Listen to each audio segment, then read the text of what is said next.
Hey everyone, and welcome to the channel, PuddyMod YouTube channel that is. A channel that's been up for approximately 9 years, but just recently started putting content on it about a month ago. I did a few videos back in the day, but now I'm starting to actually put content on this thing. I should have done it years ago, but you know, I just kind of missed it. Today we're going to do a video on how to swap these flanges out, AP1 to AP2 or AP2 to AP1. I get this question a lot, how to do this, how to do it correctly. If you don't do it correctly, you're going to end up with trouble, and the whole rear end will have to come apart. So it's really important that when you switch these things out, that you get these torque loads correct both on that nut and on this flange. If you do not, the rear is not going to last very long, or it's not going to work at all in some cases, you know, if you over torque it. So we're going to start today and show you how to do this, how to do it correctly. So, you know, if you end up buying one of these rear ends out of a junkyard and it's the wrong year for your car, you'll be, you know, hopefully have the confidence to do this job on your own. Hello, Shop Kitty. Are you here to help? No, you look like you're here for a treat or something. But, all right, you can hang out, and we're going to help these folks get this thing right. All right, first thing we're going to do is we're going to put this inch-pound wrench on here, and we're going to check the turning torque on this flange as it is. And right now, our turning torque is right where it needs to be for factory spec, about 12 inch-pounds. Okay, now we're going to go over to this differential, and we're going to do the same thing. And we're going to see what we got here.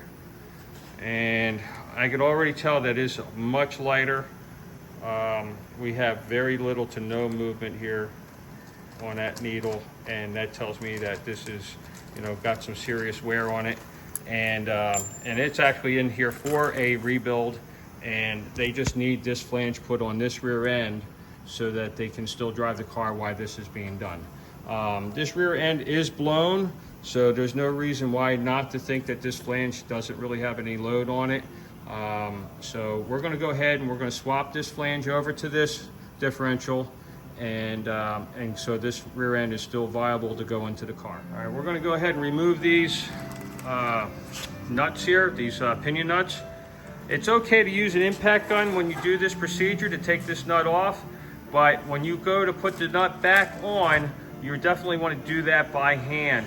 Or if you do use an impact, use it on the lowest possible setting and just get it down to the point of being somewhat tight, and then follow up with a proper torque wrench to get where you need to be, because it will be very easy to go past where you need to be at with this impact gun, and then you're in trouble. You have to take that rear end apart. You don't want to do that. All right, we have these off now. You want to actually kind of leave that on just a few turns. Pop that flange so it doesn't pop you in the face. Same with that one.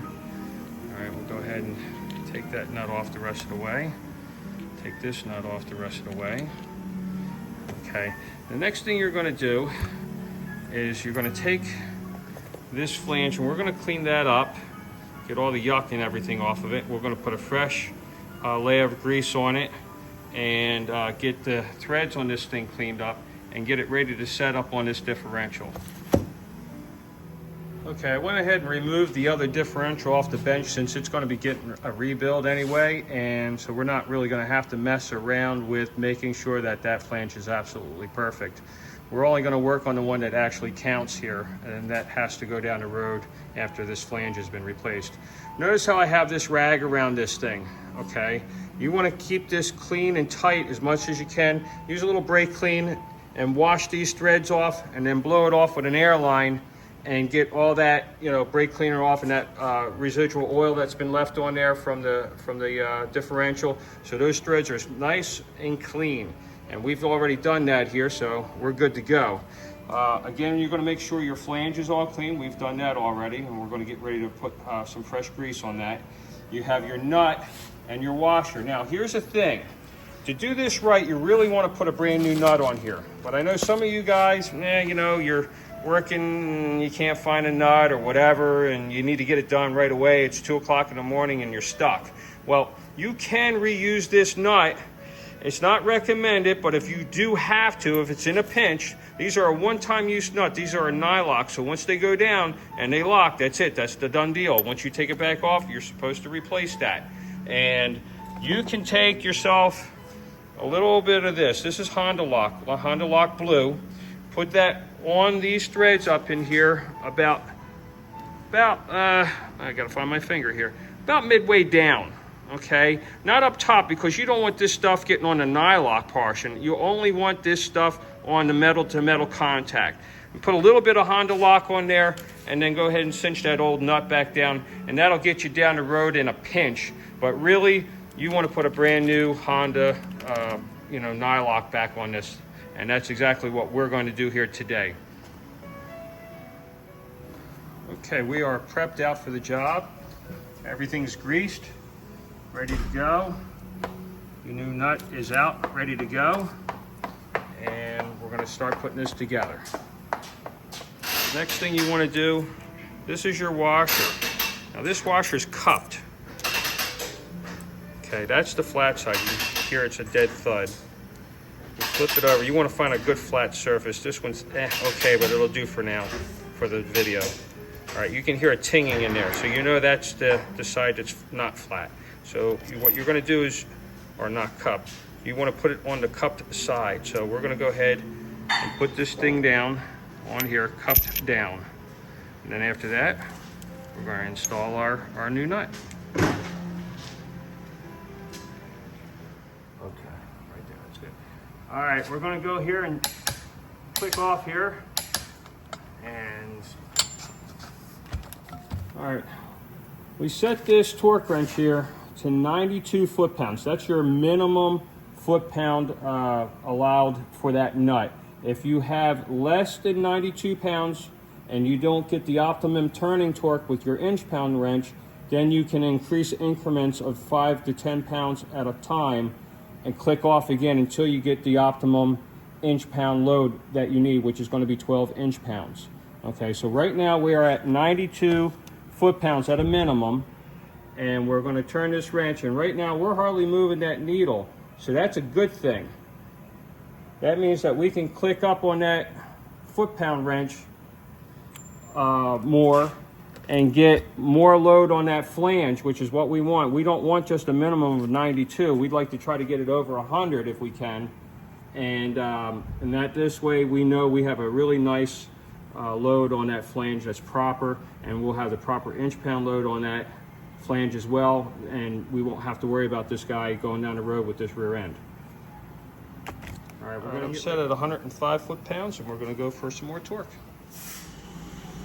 After clicking up to 105 foot-pounds, we're going to go ahead and spin this flange forward and backwards, make sure that bearing is seated properly, and then we're going to go ahead and put our inch-pound load wrench on and check out what we have. All right, cool. We're definitely getting closer now. We're at just about 9 inch-pounds. So we're going to go up to 110 foot-pounds, click off, and see what we get.